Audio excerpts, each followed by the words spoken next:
And if we were to each ask ourselves how many traffic deaths would be acceptable for our families, the answer would be 0, no question. And that is really the mindset that we're trying to take citywide. My name is Salam Miscano, and I'm the manager for the Hotel UW Commons here on MLK and Hotel. So my name is Solomon Duby. I am the founder and owner of Cafe Avol. Hi, I'm Kate Harkins. I'm the Community Engagement Coordinator at the Southeast Seattle Senior Center. My name is Josiah Wirtz. I'm co-owner of Cafe Red and board chair of the Martin Luther King Business Association. My name is Susan Davis. I'm the executive director of the Rainier Chamber of Commerce. We serve all of Southeast Seattle, Beacon Hill, and the Rainier Valley. How do you feel living or working along Rainier in terms of your personal safety and traffic safety?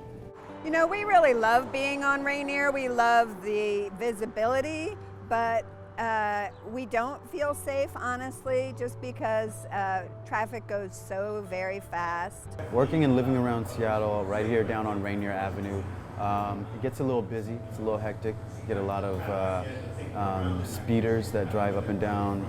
Yeah, I think one of the issues with the Rainier Avenue is that it's a highway.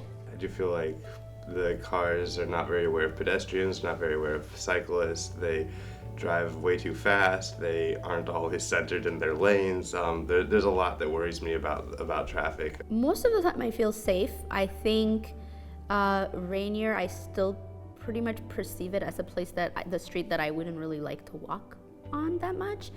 So if I'm on Rainier, I prefer to be in a car. What is it like to cross the street nearby? Crossing the street nearby is a little challenging. You've got cars coming from both directions at a high speed. Generally, it just feels like cars are only paying attention to other cars. They're not paying attention to pedestrians or cyclists. I would never cross the street without a street light. Never. The problem is that most of the day, traffic's coming either north or south. And a lot of times they're coming at the same time, so there's not even like a break where you could, where there's no traffic you can cross. And I always wait for the light to turn and look to make sure the cars have stopped, especially at the pedestrian light.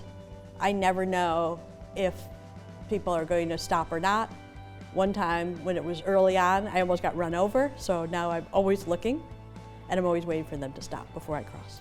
I have walked on Rainier before, but it can be kind of intimidating because there's lots of streets on Rainier where you're trying to cross the street and there's no what do they call it, sidewalk signs and stuff like that. Does the street feel safer since the initial changes in 2015? I would say since kind of like the road diet and all that along Rainier, at least in that part of Rainier, definitely feels safer. It feels much safer. Cars are going slower. And I also think it's good for business too, because they're seeing what's in the area. No, it's still dangerous. I was working in my office on the ground floor there, sitting at my desk, and our building was hit by a car. So a few feet away from me, a car crashed into the building. It would have been quite a bit worse if that sign hadn't broken the speed of the crash. As you come towards here where we're on Rainier and Holly, it doesn't feel as safe. Are you supportive of making changes to streets to slow vehicles down and improve safety, especially for pedestrians?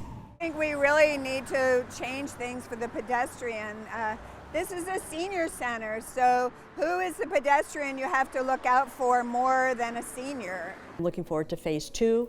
I had a meeting recently with a SDOT rep, and she explained to me about phase 2.